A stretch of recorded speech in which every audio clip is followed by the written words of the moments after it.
Good morning, good afternoon, good evening, depending on where you are in the world. Welcome to yet another session of Inspiring Conversation. And I didn't realize, but I was like calculating how many episodes there were on last Sunday. And I realized, 70 episodes. So no pressure on my guest today, but he's funny, or he teaches fun. No, he teaches love. So we will, no pressure, just breathe in, breathe out. You know the technique, guest. But welcome to my stream. As always, we are live from Kópavogur, Iceland. And just a little reminder of why inspiring conversations are. It's all about creating conversations that really matter. We are diving into ways to connect deeply, break down barriers, and build moments that inspire trust and growth. Whether it's with your team at work or in your everyday chats, we will bring more positivity, realness, and impact into every conversation. And as I mentioned before, I am live, or we are live on YouTube, Facebook, and LinkedIn. And I am in my hometown of Kópavogur in Iceland, where this beautiful church is, and I live to the right near the ocean. So, should we, without the pressure, should we bring on the guest today who is teaching laughter? Yeah! Here we go. Here we go. So, What we doing, y'all?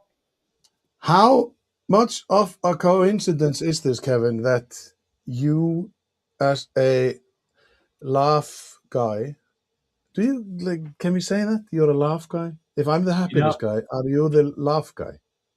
No one's ever called me the laugh guy, but I'm in. I'm in on that moniker for future. I am the laugh guy.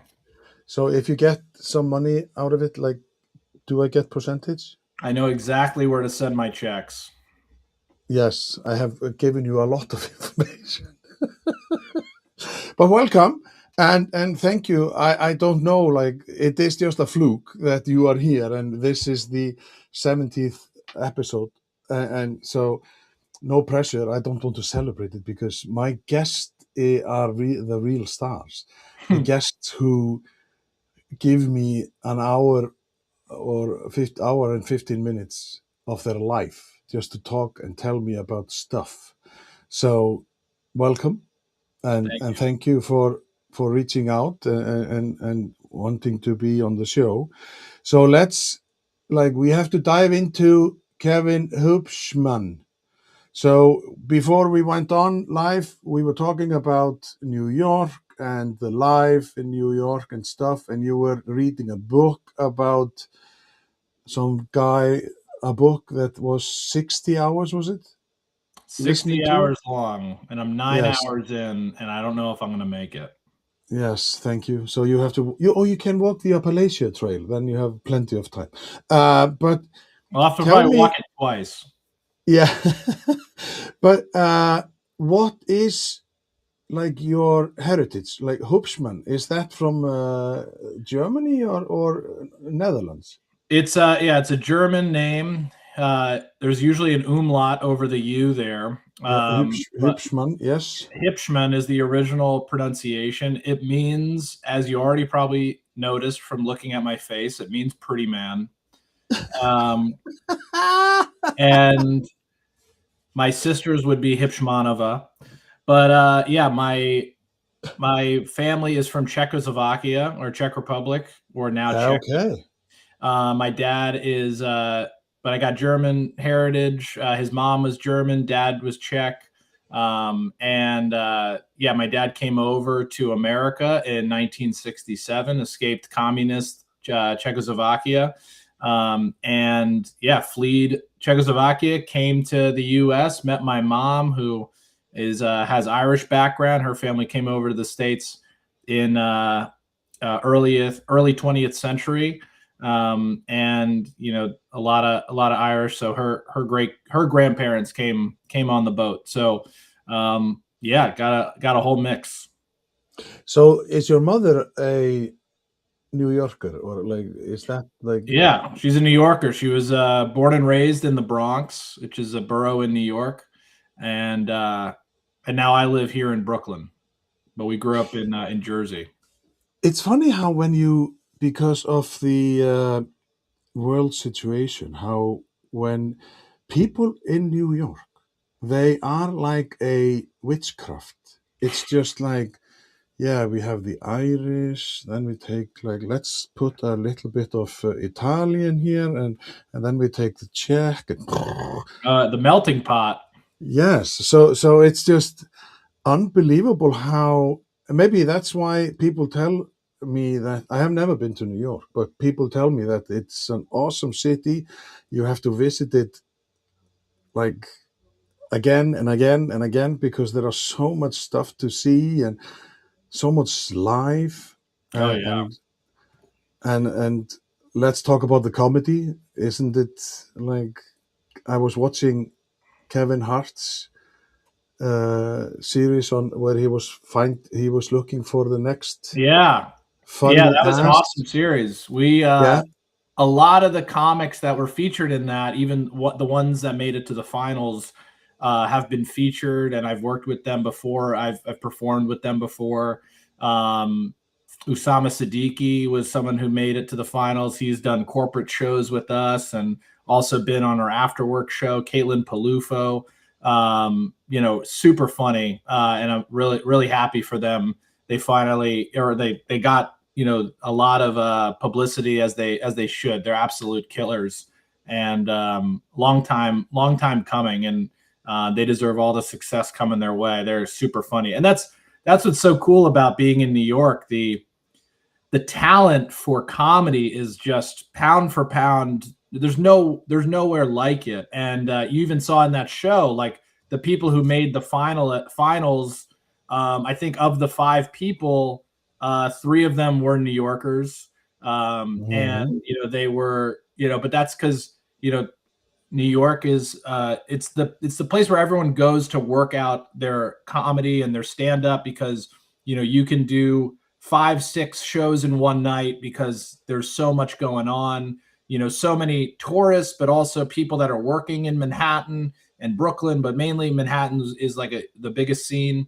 And you can do like 5 shows in one night and you don't have to drive anywhere. You just walk or take the subway, or if you some people get like a moped or take a bike, but it's just really easy to get around. So a lot of comedians, they work all week, like it's the gym, and they go and they get the reps and they see what jokes work and they tweak the joke at the next set. And it's cool because this happens at the highest level, and it also happens at like the open micer level, which is the lowest level. And so people are always grinding, and there's all different types of shows, but comedians are the ultimate punching bags in the sense that like they take all these hits and these failures and these bombs, but it's with the ultimate goal of training so that they can eventually perform their set when their light is shining brightest. And that's when you see it on Funny AF. Like you know those comics, they were ready for it. They were ready for their moment because they've done all the reps for it. And the effort like uh Usidigi, no. Usama Us- Siddiqui. yes, thank you. He had what 11 years, and Caitlin has been like 11 some years also. Like it takes time, so it's just like trial and error, and just up and down the hill, and now you're funny, now you're not, and you have to realize like what the heck is going on. And I didn't even realize that there is a difference between the East Coast and West Coast, Hmm. North. Like I was just like, why is that? I thought humor was just Well, it's like funny. com. I recently heard someone ask, like, you know, when you go out to Los Angeles, there's Hollywood out there, and there's all these opportunities to try to make it as an actor. There's a lot of acting opportunities. So a lot of the Los Angeles-based comedians are incredible, because they, they also have these acting chops that come with it. And so they can add a level of performance to it because that's what they're going through. And that's where their specialties can lie.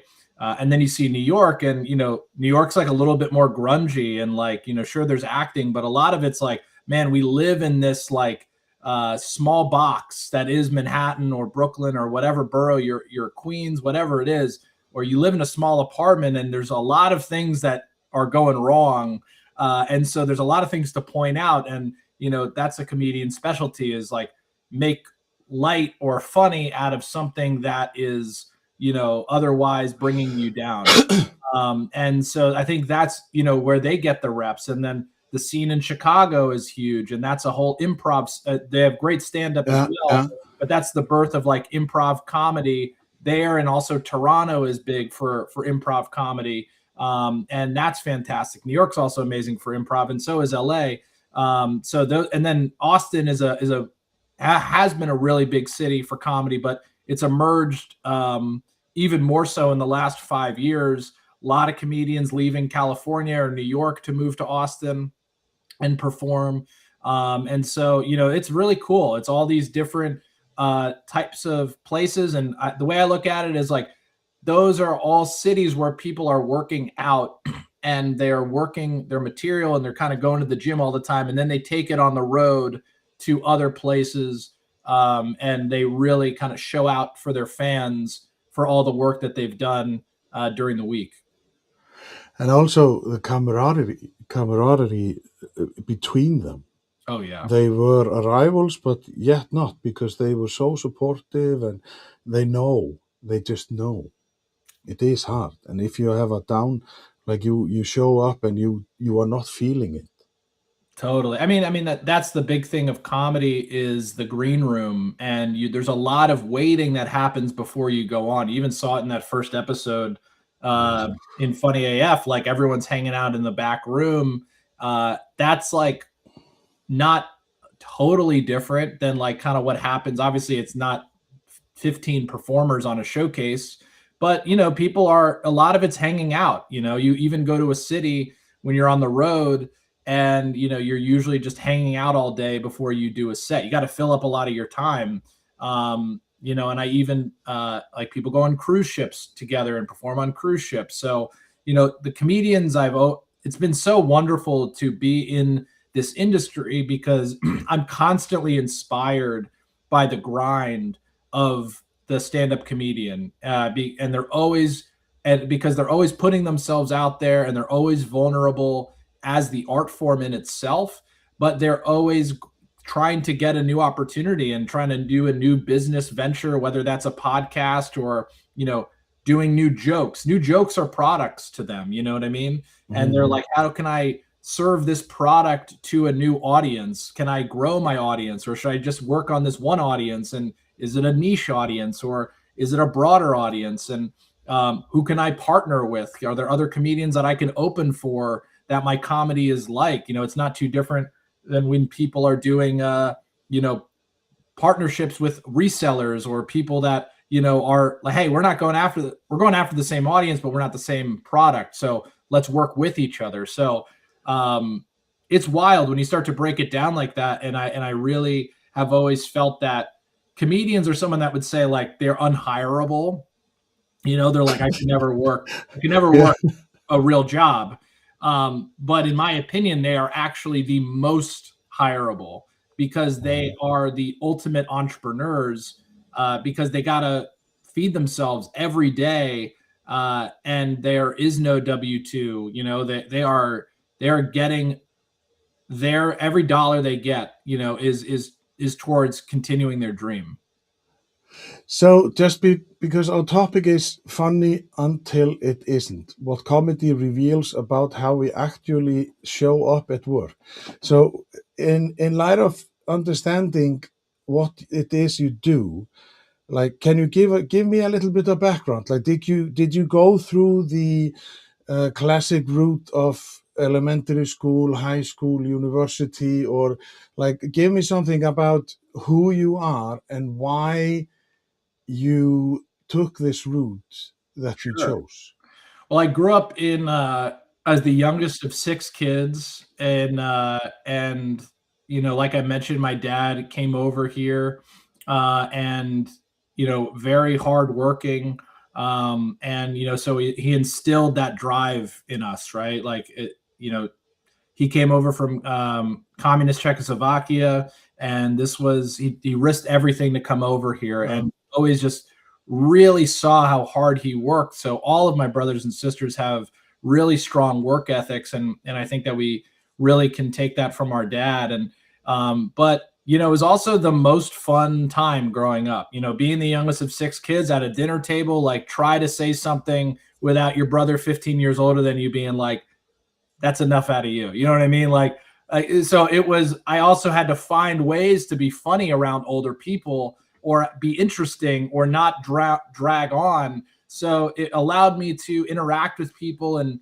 be very comfortable with talking to anybody, and anybody at any age. Cause like I said, the difference between me and my oldest brother is 15 years. And, it's like 2 to 3 years in between all the way down to me. So, that was really fun. And so I went growing up there, and then I eventually went to college in Washington, D.C., where I never really got into comedy, but I did a little bit of comedy. I tried to get into it. I tried out for my improv team, and I didn't make it.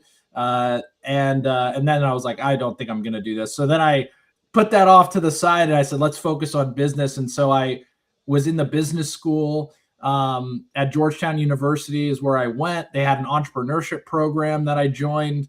And then I just kind of fell in love with like, oh, wow, I can like kind of put my ideas into making them. I don't have to go into a job. I can kind of try to figure out something from scratch. And it felt very similar to any joke that I would have, to be like, oh, this is the seed of an idea. So I also felt like, this was the beginning of me being like, okay, you can turn a seed into something if you keep working at it and hammering it, and like figuring it out and growing it, whatever the metaphor allows.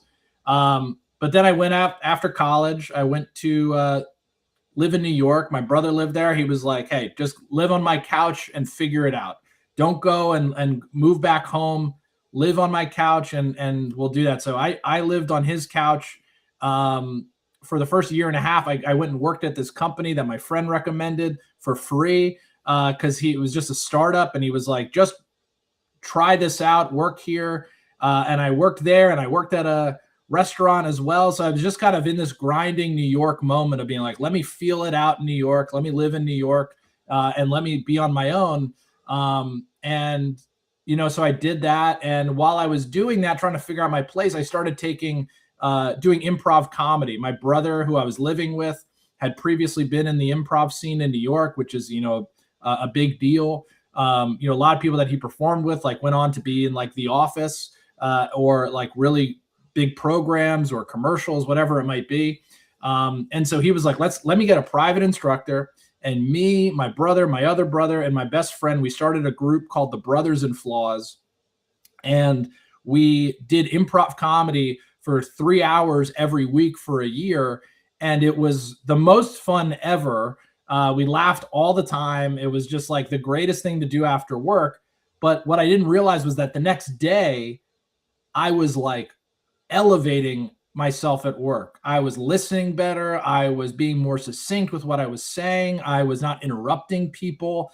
And this was like right when I was still figuring out my career and what I was going to do. And I really did see a big jump in my performance when I started to implement the innate skills I was learning in improv to the workplace. And that was the first indication that I had of going, wow, comedy skills are very valuable to the workplace. And that was the beginning of my journey. I ended up getting a full-time role there, building out the sales team. The sales team grew. The company ended up selling for 9 figures. And that's when I left eventually and went on to start Laugh. But a year before I left, I started throwing comedy shows in New York, in the office. And I just said, hey, I started doing stand-up after improv. I'm getting ahead of myself, but I started doing stand-up after improv because the group broke up. People had babies and went on with their lives. And I said, okay, let me get into the individual sport of comedy, which is stand up. Started doing a lot of open mics, started, doing all these different shows around clubs in New York. And I just saw how hard it was. It was like, man, I am bombing like crazy. Like, this is not going the way that I thought it would be. Like, it's not as funny as it was when I wrote the joke down. Now I got to perform it in front of people. I have to take it from page to stage. And I just saw how hard that jump was, and my respect for the art form, skyrocketed. And I started to realize how difficult it was. But, that's what you have to do. You have to take your chops and keep going. And I kept doing open mics, kept doing these things, and eventually, said, I want to do bigger shows. And so I started doing my own shows and hosting them and inviting the best stand-up comedians in New York to perform on them. So I would do 5-10 minutes up top, and then I would invite the greatest comedians that were working in New York to do 10-minute sets, 15-minute sets. So I got to watch the best of the best people that, this is 2019, people that now you look back on their careers over that 7-year gap of now and then, Netflix specials, multiple appearances on the Joe Rogan podcast, like, are on Hollywood's red carpet. Like, these are the best comedians in the world. And I got to watch them and watch how much they killed, and like their pauses and their act outs and their ability to work with a crowd when it wasn't going well. And, just how hard they killed. And again, it allowed me to say, like, oh, wow, I'm really playing in the major leagues here, and I am a bat boy. You know what I mean? Like, I am like as low as they get, but I get to watch these major leaguers, and it really allowed me to say, like, this is an art form. And you all asked them, you said, like, hey, Usama and Caitlin were saying 11, 12 years. That's what they would say. How long have they been doing it? Been doing this 10, 20, 30 years. And I thought that, like, no, what's the secret? It's like the secret is grinding. And so then I started to use those skills in the sales world too. And I started to be like, okay, I gotta be tighter with how I'm approaching it. Jerry Seinfeld always talks about the economy of words. So I was like, I gotta tighten up my sales pitch.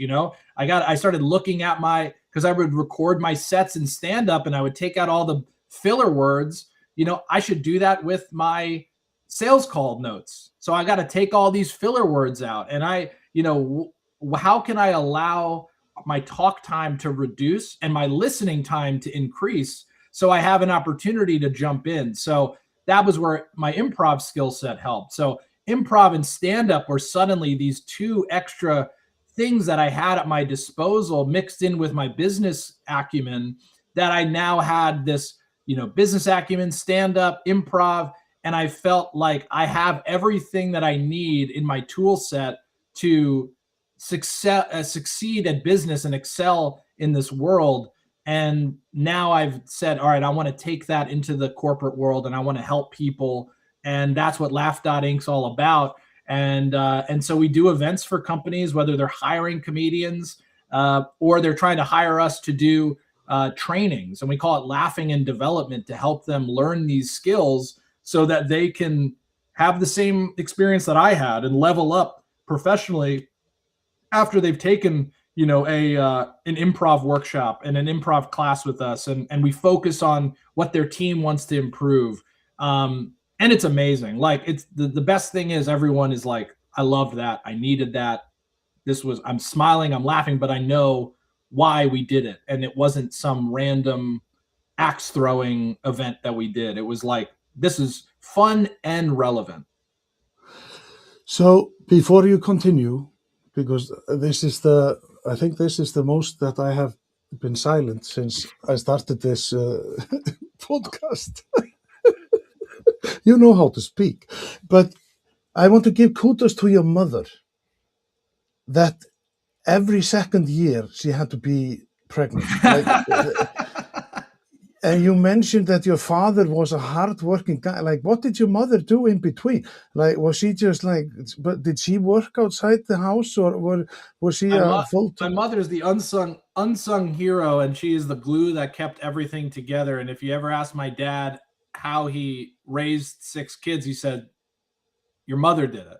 Yeah, And yeah, my mom, my mom is incredible. She's an incredible woman, and not only was she the matriarch of our family, making sure that we, got to everything, and made sure that we were doing well in school, and just was on top of everything, sports, school, everything.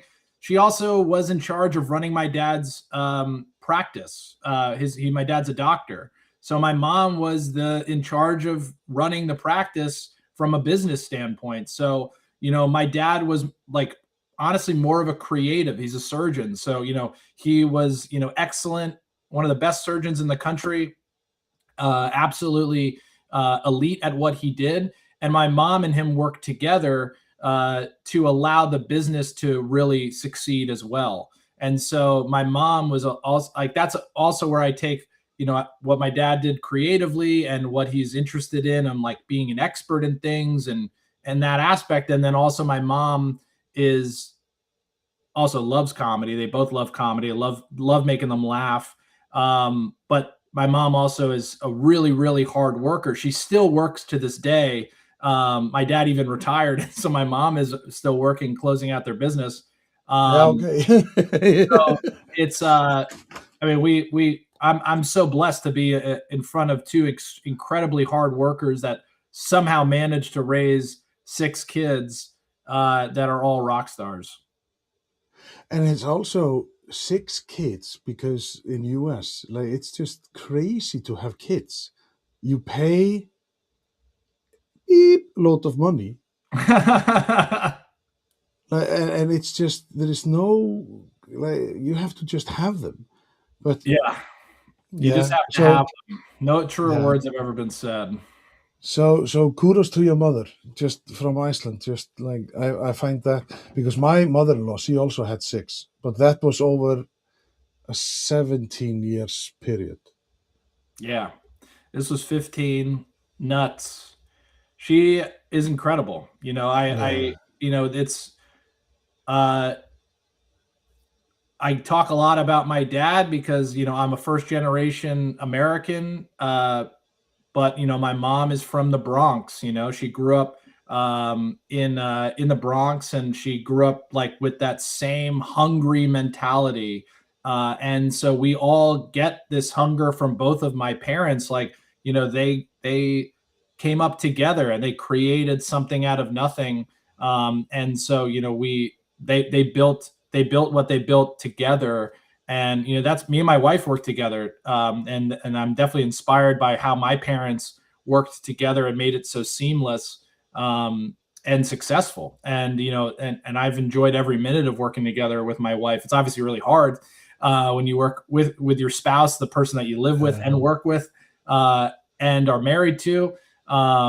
It's a trifecta, but we're way closer. We're able to really appreciate the skills that she's good at and I'm good at, and that helps delineate other stuff. So, and I also get to spend every minute of the day with her, which is awesome. Yeah.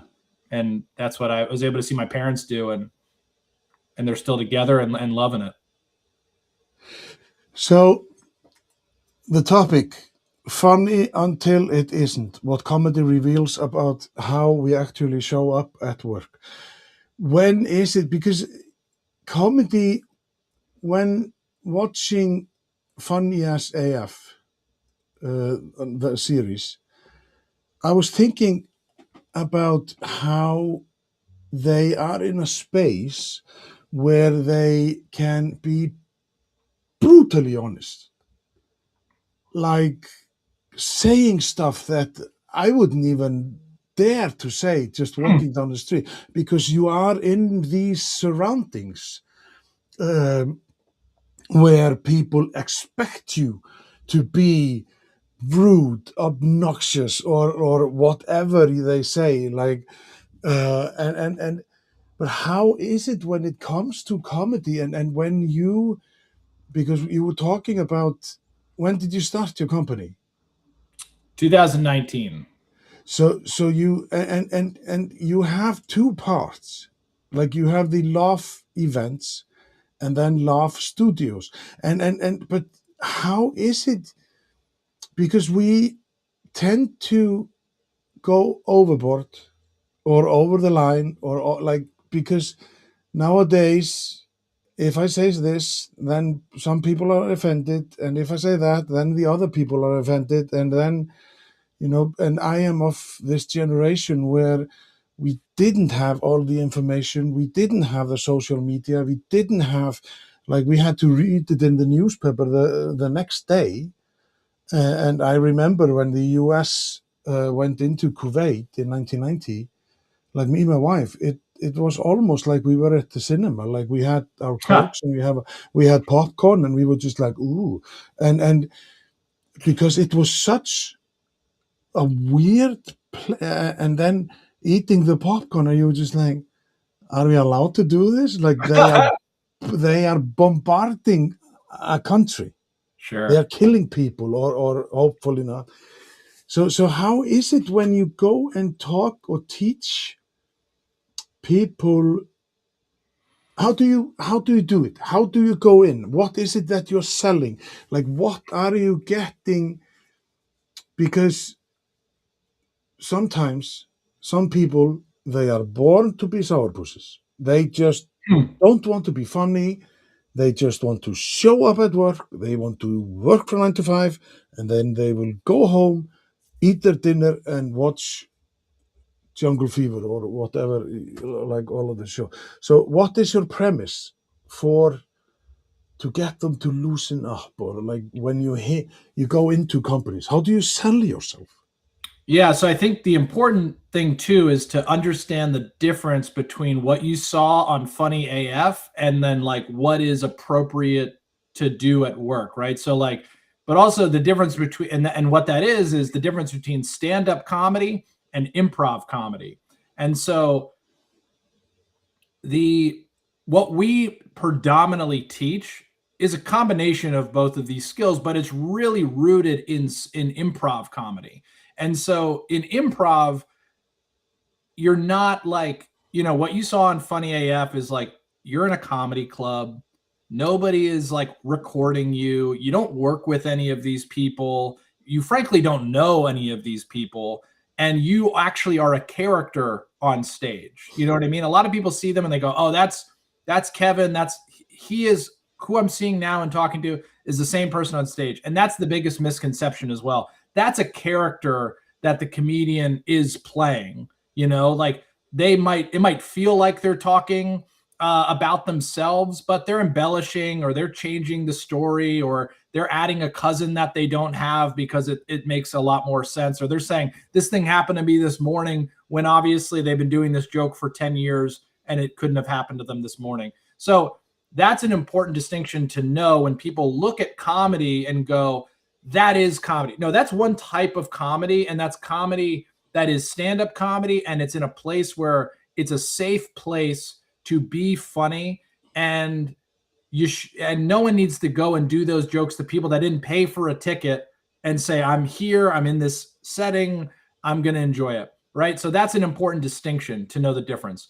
Now, the thing that we go into companies to teach is about improv comedy, and what improv comedy is about understanding how to be respectful of the people that you're also on stage with. Improv comedy is never, I don't think, ever done with one person. At the least, it's done with two people, but usually it's 3, 4, 5 people.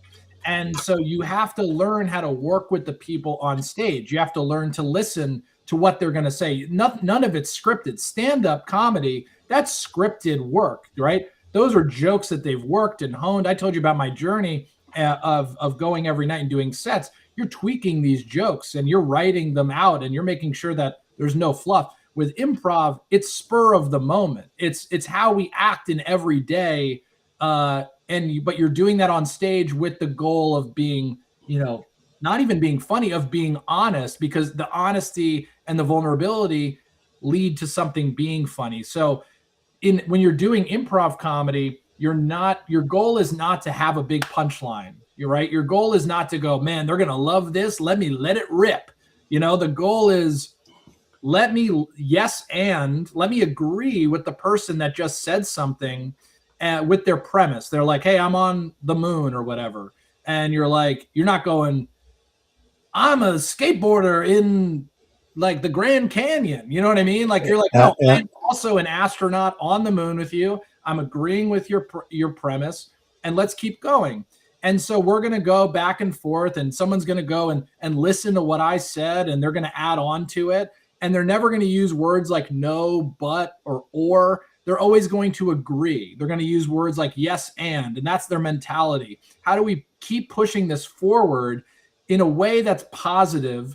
And then eventually I'm going to be listening and have enough comfortability and vulnerability to take a chance on a scene or take a chance that could be the moment for a laugh, but it's rooted in honesty. It's rooted in the reality that you're creating. So anyways, I say all of that to say those principles of all the things that I mentioned, they are the principles that we use every day in the workplace, right? We are in a meeting with somebody or we're talking with a client. We need to listen to them. We don't need to shut down what they're saying. And we need to be able to empathetically communicate with them. And we need to know that we're not being distracted and looking at other stuff and not giving someone our full attention. So when you create that baseline reality with people, now you've created a trust and a vulnerability, and then you can go and take that chance, right? That chance might be a sales pitch. That chance might be a new idea. That whatever it might be, you've built that camaraderie and you've built the ability for you to actually grow. And that is what improv is. And that's what we train people and teach people to do is how do we work with one another in this setting, and and naturally it will be funny, right? You give people enough respect, you give people enough honesty, that vulnerability, you'll feel comfortable to take chances with them, and you're creating a mutual safe space. Versus stand up is, I'm in charge, Yeah, yeah. this is my reality and you're entertained by it. But how is it? Because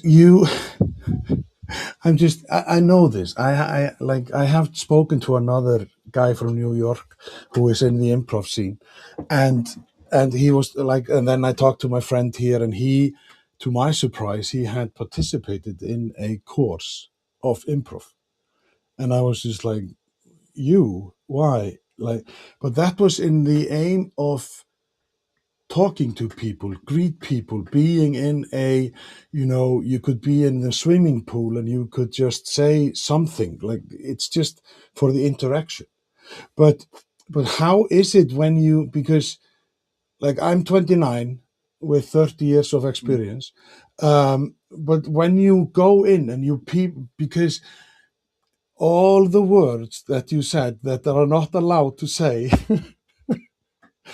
but that is probably the biggest word that my generation has learned, because we have done this for 30 years. Why are we going to change this?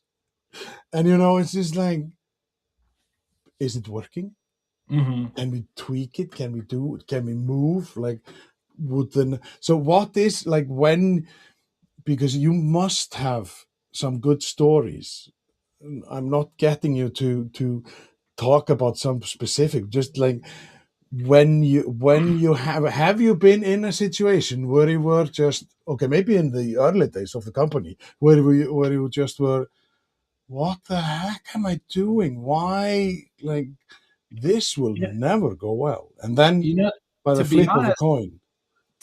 no. I mean, and that's actually the way that these are set up. I didn't invent teaching improv. It's been around for a really long time. You just mentioned your friend did it, but it's usually in the setting of a theater, right? And it's usually in the setting of comedy. But in reality, they're the most critical skills to have. And the way that you take people like you're talking about out of it, because we do stuff with people that are have that 30 years experience, have that 5 years experience, and put them in the same room. And you're going, they'll never be on the same page. But we're not going in and talking about work, right? We're actually throwing experience out the window, right? When you're doing improv and these are laughing and development workshops, it doesn't matter if you're the CEO or you're the analyst. We're all in this room together, and we're going to be doing exercises and games that are silly and they're funny and they're like creating psychological safety to start. And that's the important thing is like we don't go right away and go like perform. You know what I mean? It's not a stand-up show. We go in and we say, hey, for the first 5-10, we don't tell them this, but like that's how the system is structured. Like for the first 5-10-15 minutes, we're creating psychological safety and we're teaching them these rules and we're showing them like, what I always like to do is like 10 minutes in, you go, hey, who here? And we're doing exercises that like make people fail a lot. And we go, raise your hand if you made a mistake. Everyone raises their hand. So now we're in the same, like, okay, everyone's, got mud on their pants, right? Everyone has failed. And so now that it's understood that like nobody's perfect, now everyone's like, okay, we can take a chance and we can get a little bit better. And I always say, don't judge the first 5 minutes, because that is when people are like, I don't want to do this, like whatever they're feeling. They're like, oh, like, yeah, they're like, I'm not a improv, whatever. Like they try to like box them into this like character that they've created for themselves. I call it their 9 to 5 personality, and they're like, oh, like I'm not that guy. Like I do spreadsheets, whatever. But like everyone has that 5 to 9 personality. So we use that first 5 minutes to break those down. I mean, we've had events where we have done, everybody's in the room and we have like 5 people that are like, I'm not participating. And they'll sit down in like a table. And first off, they look strange for doing that. But fine. You don't want to do it. You don't want to do it. Within 10 minutes, they're out of their seats and they're going, that wasn't as bad as I thought it would be. They're already bracing for impact and they're not open to it. So even then, like all the things I'm saying, the goal is to take the experience that we just did, and then next time you're placed in a work experience where you want to be like, no, or like, I don't do that, or whatever, you think back to when we did this session and you try to take some of that from there, right? And you try to say like, okay, I'm not going to interrupt people because I know that we did this exercise before where we weren't allowed to interrupt somebody until they said their last word or something like that. Or I can't use no, but I shouldn't use words no, but, or because it reminded me of when we played this game and how when I did that, I ruined the whole thing. So the idea is to do these classes and these sessions that have nothing to do with work, but have everything to do with how you work. But isn't it also interesting when you go into these situations that grown-ups, they tend to, why do we quit playing? Like when is it that, because I am just like, when I show up, this is me. I do things like this and I don't give a rat's beep about who I am and how, because I'm just trying to have fun. Mm-hmm. Because life is too short. I still love Lego. Like, who doesn't love Lego when they are 29 plus? Or Star Wars, like when they go to the Comic Cons, or like, even though for me that is just like, I don't think I would dress up as That's your line. yes, thank you, like Chewbacca or whatever his name is. Like, well, you maybe because like people can't see my face. That's my Chewbacca. And then it doesn't matter if English is not my first language. But how is it when you see this? And it's just when you have kids. I don't know if you have kids, because when people get kids, and it's like, yeah, go play in your room. Mm-hmm. Why don't you go with them to play in the room? Show them what you did when you were growing up. Yeah, or let them Don't. show you what they're doing and break it down. I mean, I don't have kids, but I have 12 nieces and nephews. That's the beauty of having maybe it's 13 at this point. Six. Yeah, I yeah, lose yeah, count. yeah.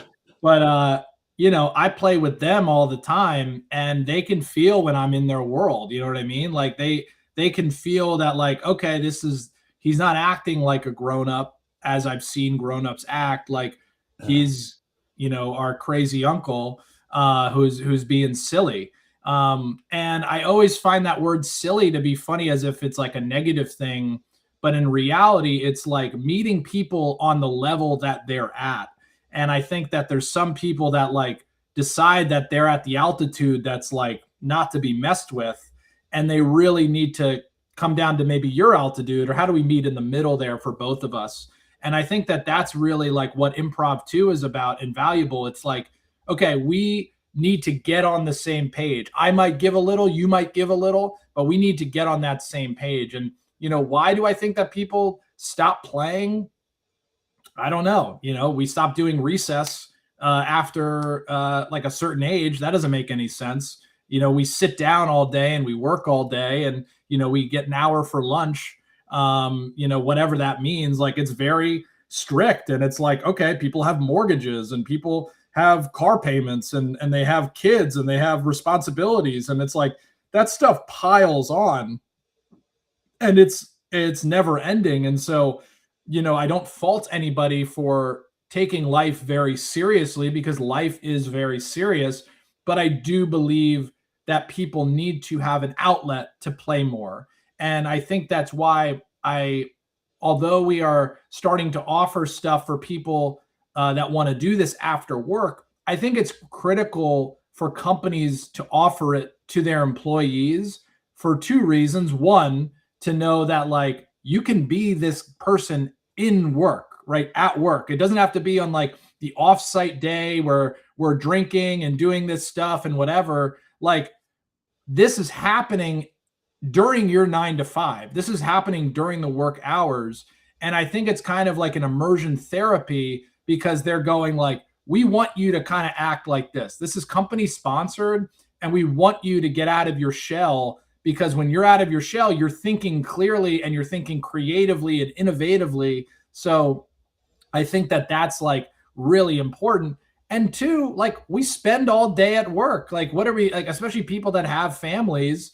And even if you don't have a family, like you're tired, like you're going to go and do 3 hours of improv or whatever, or even an hour, you know, you want to get home and, you know, crack open a beer, or, you know, just sit back and watch Netflix. Like, you know, you have a long day and you're tired. So I think it's really important for the well being of your employees to make time to teach these skills and allow them to be silly and fun, because otherwise they have to find it in their own time, which is nearly impossible in today's world. So it's I think it's a very important thing for the employers to, you know, stop being so focused on like, oh, let me pay for their meal for them to work late. It's like, no, you should be paying for them to have an outlet to laugh. And whether that's like a comedy show, that's like Mhm. we provide comedy shows for people just to laugh. Like we did one yesterday for a group of people who work in insurance, and all the comments after were like, "Thank you for this break." Right? Thank you for this break in the day. Like I was able to laugh. I have so much going on. And that's what all of our post event surveys look like when we do midday comedy with people for on the virtual platforms. Is when these companies surprise you with something in the middle of the day that's like, we're putting Yeah, this down and we're laughing and we're having fun. yeah. And I think the same thing applies when it comes to, you know, doing improv. And it's also like the meaning of like I have been doing like happiness at work. I love it because you have to have something. You have to surprise your people, because then you loosen up and then you get more productive, and then like you smile a little bit more, and then you learn that failure, because you have talked about so many things that if you fail, learn from the fail, like what failed, and then like trying not to do it the next time. Totally. But then we come to the apostles, like the people who always talk about what is appropriate and not. So, because there is this element of this is work, this is serious business, we are making money, we are not here to have fun. So, how do you, like, when you, because it is fun, like, you need fun, you need to be alive, because when you come out of the shell and then people maybe say to you, I gather that they have said to you, I never wanted to be and then like I wanted to be an actor or whatever, but family pushed me. So Mhm. so how have you been perceived? Is it easy to get into this business to say, hey, hire me, we are this and that? Like when you started your journey,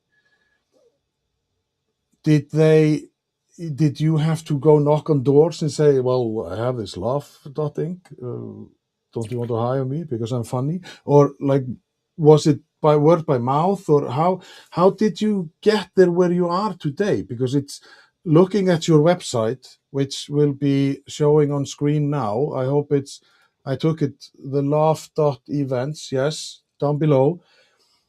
There are so many like comedians you have, or like, there is loads of stuff. It's a proper business. Yeah, the yeah, I mean, my background's in sales, right? So like knocking Yeah, on doors, I had no problem doing that. Reaching out to comics to join us to say, let's do this. That was also that was the hardest part. The easiest part was sending was talking to them because they wanted to do more work, right? I think yeah, like that is really what was valuable for me was like I had a mentality of like what's the worst that can happen type of thing. And I think that's something you also learn too when you start your own business is and also when you do comedy, you get up there and you think about a million things that this could go wrong and like why it's a bad idea. And then when you do stand up, you realize it was not as bad. It went badly. Don't get me wrong. It will go badly. But you will go, there was something good about that. And then you'll say, that wasn't as bad as I thought. I'm going to go again. And so I think that mentality is also very relevant in sales because you go, I'm going to reach out. They're going to say no, no problem. Let me go again. And so that resilience is very important and something that was taught in me early, both in my sales career and stand up career. So, like, yeah, that was to go and fill the pipeline to start with people to say, this is important. It was really hard because people were looking at comedy as a nice to have, as yeah. a luxury. And so we had to also change our phrasing and our wording and talk about it way more like it was a wellness benefit. And so that's when I also started to team up with a director of psychology at Harvard Medical School to help talk about the psychology of laughter and how valuable it is, whether it's a stress relief tool or an innovation tool or a creativity tool or a team bonding tool, getting into like, what are the medical bio effects that are happening, right? Like, the endorphins or the bonding hormones like serotonin and oxytocin when you laugh with people. So I had to start like really grinding it out to be like, these people are not hearing it as a luxury. They're hearing it as a luxury. I need to reframe it as a wellness necessity and a business growth tool. And then that Yeah. allows, things to come up. And then frankly, the business what's been harder is keeping the business growing. To start it wasn't that hard because I started it during a time where the whole world was in a deep depression, right? I started it during the pandemic, like really properly started it. And everyone was like, I will go to the opening of an envelope right now. Like I am bored. I am sad. Like it couldn't have been easier to get business. It was when that stopped uh, and uh, when people started going out that we needed to say like, because companies were like, we need this luxury. And then two, uh, 3 years later, they're like, this is a luxury. Plus we're cutting back and, the economy's shifting. So we had to change, our whole point of view. But, when times are tough and people are stressed, like this business couldn't be easier to sell. It's when times are pretty good that people get complacent and are fine, that we had to start changing it to be a lot more like, okay, how can I help you see that there is return on investment from this? And this isn't like opening up a tab at a bar, or this isn't like, doing a murder mystery event or whatever. This is something proper, and look at the science behind it, but also look at like the business schools that teach improv. I'm not again, I'll say it a million times, I didn't invent this. I'm just packaging it and selling it in a different way and marketing it in a different way. So it's something that's already been proven, and I'm just trying to be the biggest evangelist I can out there. I think you're brilliant. You're a brilliant young man, and you had tapped into something, because humor is something that we just need right now. And it is just the biggest thing, isn't it?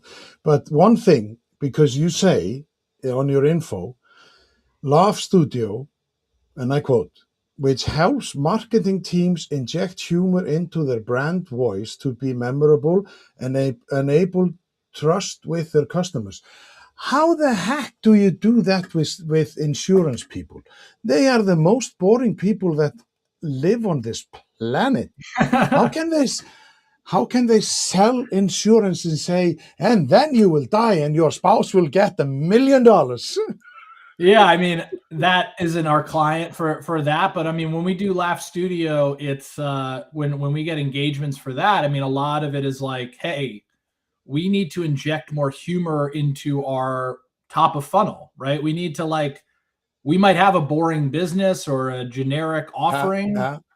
How can we use humor to get through the noise, right? How can we make our sound of our brand to cut through the clutter and the static of all the other brands that are like us? If we're all offering the same thing, what makes your brand unique? How are you speaking to that audience? And it's very much like stand-up. Like I said before, like that is where stand-up is relevant, right? Because you're saying we are making a script, that script could be a commercial, and we are going to be talking to this kind of audience, and this kind of audience is going to resonate with what we're saying.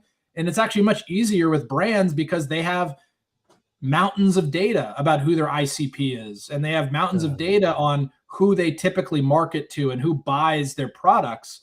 So that's awesome. Now we can say, we know what these people like. We know what their motivations are. We know what they're not into. So let's inject humorous things to get their attention. And then when they get their attention, it's your own funnel and what you're doing. But how do we help you get your attention? And that attention could also be in the form of not just sketches and videos for marketing on platforms and ads, but it can also be the change of a color. It could be changing how your brand is perceived. Like you might be going, and that's where my wife, who's a brilliant designer, is the head of our is a creative director of our design agency in studios.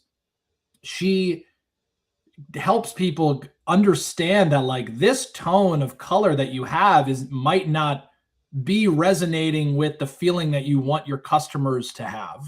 And so it can even get down to the colors that you're using, the fonts that you're using. Obviously the copy is really important. So we can help with the top of the funnel. And then, okay, once they're in there, are you actually visually and emotionally speaking to them?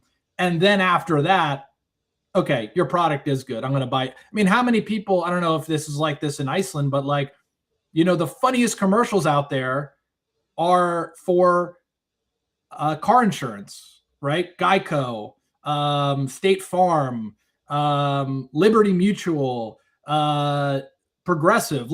Those 4 insurance companies have laugh out loud funny things. And it's because they are selling the same thing. They're selling the most boring thing, but they're selling something everybody needs. How do they cut through the clutter?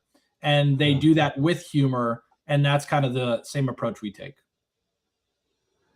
Believe it or not, Kevin, an hour has gone. Like we have talked. No, you have talked. But I have also talked. Well, this has been absolutely, like, it is so much fun to talk about fun. Oh yeah. How was Because it for number 70? well, you did a great job. So I will commend you. I will tell people that yeah, he did well. Yes. I don't Success. know if the platform Restream has this. Whee! But people listening, just go and check out Kevin's website, Laugh, www.laugh.events, and loads of information there.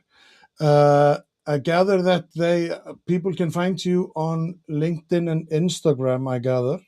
Yeah, try LinkedIn. Instagram, less so. You can find me there. There's not going to be much there, Yeah. but LinkedIn's definitely better. Kevin Hubschmann on LinkedIn. I'm the only Mhm. one, the one and only. Yeah. Hübsch. Hübsch is the word. Beautiful man, it says. So I just love talking to you, and it is the importance of not forgetting humor at work, because life is never that serious that you can't take a piss or do fun, or like take a serious matter into a fun. Or I always do that.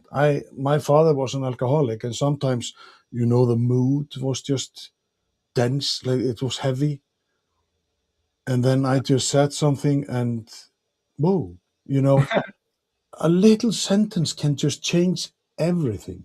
Hmm. And like I was the clown, so that is fine. So, but it has been lovely talking to you.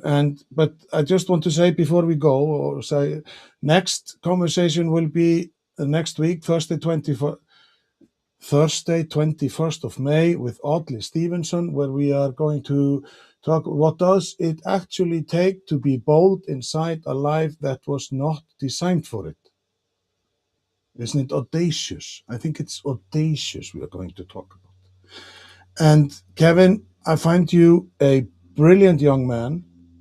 You're a little bit older than me, and but I love that you're working with humor. I would really want to do that, but I don't. I think my time has gone.